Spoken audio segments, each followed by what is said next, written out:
Questão 51. Em relação à ação popular, é correto afirmar que... Então, o que a questão está pedindo é em relação à ação popular. Letra A. Haverá o pagamento de custas pelo autor no caso de nova ação. Pessoal, o artigo 5º fala o seguinte, que qualquer cidadão ele é parte legítima para a população popular, que vise, por exemplo, anular um ato lesivo ao patrimônio público ou de entidade em que o Estado participe, à moralidade administrativa, ao meio ambiente e ao patrimônio histórico e cultural, ficando o autor, salvo comprovada má-fé, isento de custas judiciais e também do ônus de sucumbência. Então tem que comprovar a má-fé para que essa ação haja o pagamento. Portanto, não haverá pagamento. Então esta alternativa está incorreta. Letra B. Serão devidas as custas desde que comprovada a má-fé do autor. Perfeito, pessoal. Se for comprovada a má-fé do autor, aí sim o autor tem que pagar as custas do processo. Letra C. A improcedência por carência de provas evidencia a má-fé do autor da ação popular. Pessoal, a letra C está incorreta porque a improcedência por carência de provas ela não vai implicar necessariamente na má-fé do autor. E, portanto, a letra C também está errada. Letra D. A improcedência torna devidos honorários de sucumbência. Não, pessoal, a improcedência ela não vai tornar os honorários de sucumbência devidos. Letra E. Serão devidas custas judiciais e o ônus de sucumbência. Estaria certo se comprovada a má-fé, como está o artigo 5º. Mas, via de regra, não são devidas as custas judiciais e os ônus de sucumbência em uma ação popular. Portanto, a alternativa correta é a letra B. Questão número 52. Arceus Cipriano foi processado criminalmente sob a acusação de cometimento de crime contra a administração pública e pelos mesmos fatos também foi demitido do cargo público que ocupava. Contudo, na seara criminal, logrou êxito em comprovar que não foi o autor dos fatos, tendo sido absolvido por esse fundamento, na instância criminal. Diante disso, assinale a alternativa correta nos termos do Estatuto dos Funcionários Públicos Civis do Estado de São Paulo. Então, houve um crime e, por conta desse processo criminal, o Arceus Cipriano ele perdeu o cargo público. Só que, quando chegou o final do processo, ele foi absolvido, ou seja, ele não teve a culpa comprovada no crime, no processo criminal. O que acontece nesse caso? Letra A. A demissão é nula, porque a administração pública não deveria ter processado administrativamente Arceus e proferido decisão decisória anti-trânsito e julgado se tivesse processo criminal? Não, pessoal, a demissão não é nula. Por quê? Porque a demissão ela foi de acordo com o que rege o Estatuto dos Funcionários Públicos Civis do Estado de São Paulo. Só que, como o processo criminal ele terminou com absolvição, então, neste caso, o que deve acontecer? Ele deve ser reintegrado ao serviço público, com todos os direitos e vantagens devidos, que é justamente o que está aqui na letra C. Então, a alternativa correta, letra C. Questão número 53. Consoante o Estatuto dos Funcionários Públicos Civis do Estado de São Paulo, será aplicada a pena de demissão nos casos de... Então, letra A, aplicação indevida dos dinheiros públicos. O que acontece, pessoal? Lá no artigo 256 do Estatuto dos Funcionários Públicos Civis do Estado de São Paulo, tem lá todas as causas de que podemos aplicar a pena de demissão. Seria o inciso 1, abandono de cargo. 2, procedimento irregular de natureza grave. 3, ineficiência de serviço. 4, aplicação indevida de dinheiro público.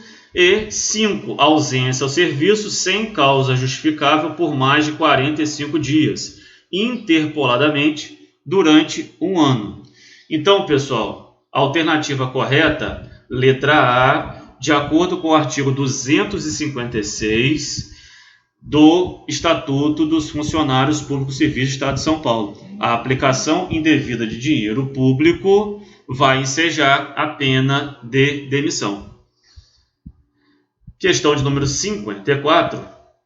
Nos termos da Lei 10.261, de 68, quanto aos procedimentos disciplinar, assinale a alternativa correta. Letra A. Se a testemunha não for localizada, a defesa poderá substituí-la, se quiser, levando na mesma data designada para a audiência outra testemunha, independentemente de notificação. Esta alternativa está correta, está lá no artigo 287 da referida lei, no parágrafo 2º. Então, esta alternativa está certa, é a alternativa que eu devo marcar. Letra B. A demissão a bem do serviço público acarreta a incompatibilidade permanente para a nova investidura em cargo, função e emprego público. Segundo o artigo 307, a demissão e a demissão a bem do serviço público acarretam a incompatibilidade para a nova investidura em cargo, função ou emprego público pelo prazo de 5 e 10 anos, respectivamente, e não permanente. Então, por isso, a letra B está errada. Letra C. No processo administrativo, se houver denunciante, este deverá prestar declarações depois do interrogatório do acusado, devendo ser notificado para tal fim. Então, a letra C também está incorreta. Artigo 279 diz que, havendo denunciante, este deverá prestar declarações entre a data da citação e a fixada para o interrogatório do acusado, sendo notificado para tal fim. Então, a alternativa também está errada. Letra D. A prova de antecedentes do acusado pode ser feita por todos os meios de prova em direito admitidos, tais como documentos, testemunhas e perícias. O artigo 283, parágrafo 2º, diz o seguinte, que a prova de antecedentes do acusado será feita exclusivamente por documentos. Então, esta alternativa está errada. E a letra E. Será instaurada sindicância quando a falta disciplinar, por sua natureza, possa determinar as penas de demissão ou disponibilidade. Também está errado, pessoal, a letra E, porque não são as penas de demissão ou disponibilidade. Artigo 269 diz que possa determinar as penas de repreensão, suspensão ou multa. Por isso, a alternativa correta é a letra A. Questão número 55. De acordo com a Lei 10.261, de 68, no que concerne aos recursos do processo administrativo, é correta a seguinte afirmação. Letra A. Não cabe pedido de reconsideração de decisão tomada pelo governador do Estado em única instância.